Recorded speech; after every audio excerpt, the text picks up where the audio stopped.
Yes. But before we get started, for those who realize, I want to apologize, I was slightly late. That was because I was driven here by the beautiful Jean at the back.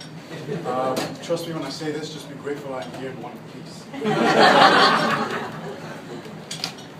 And before we move on, I would like to thank the two MCs who hosted a brilliant first half to the evening. Thank you very much.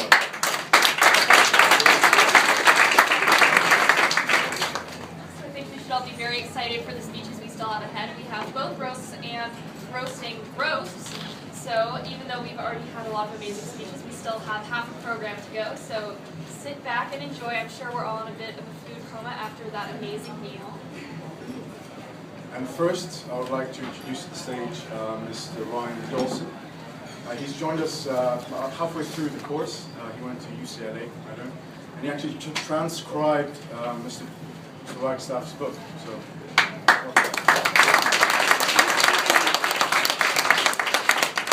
thank you, guys. Yeah, actually, as he said, I don't know if a lot of you know me. I came late to the course, and the reason I was connected to the course is because when I was about 15 years old, younger than most of you guys, I actually got to shadow Jim and Bruce. It's one of the coolest jobs I ever had. And I get to sit in the background while he lectured, and I would just type up everything he says, and gave him the notes. So technically, I'm the author of Romance in the Room.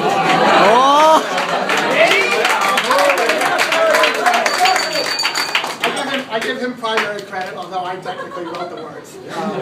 But it was really one of the coolest jobs I ever had because, you know, it made me feel responsible, made me feel like I was part of writing a book, which obviously has had a big impact. But more than that, it gave me a set of skills, the skills you guys have learned in this class that really for my entire life has been incredibly helpful, socially, personally, in every way I can imagine.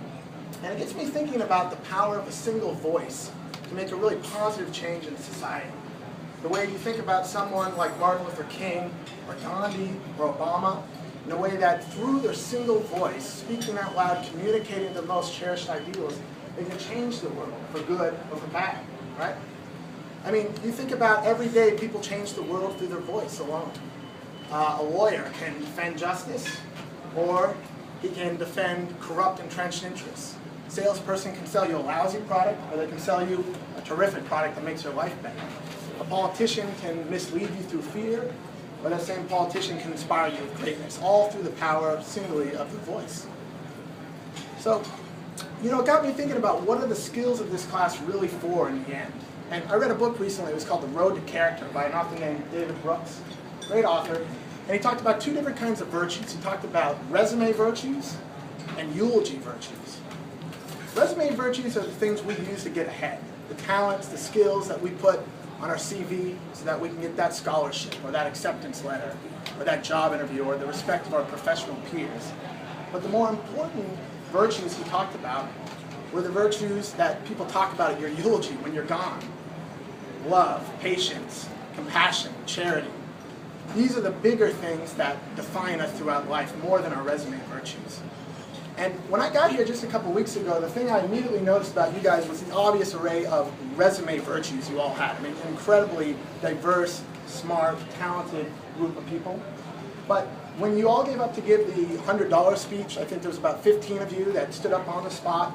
Jim said he'd give you $100 to your cause if you were able to convince us of the merits of the charity. I was incredibly blown away by that. I haven't seen anything like that in a while because what I saw in there was eulogy virtues on display. A kind of wit, a kind of compassion, a social conscience, using your voice to convince me and everyone else to give money, to give time, to give attention to worthy causes. And so I think the main thing I wanted to communicate to you guys, I haven't known you for a long time, but what I see is an incredible array of these eulogy virtues. And it strikes me that it would be a shame to let your resume virtues overshadow your eulogy virtues in the long run. I think ultimately my main message to you is don't just go out and romance the room, but go out and romance the world.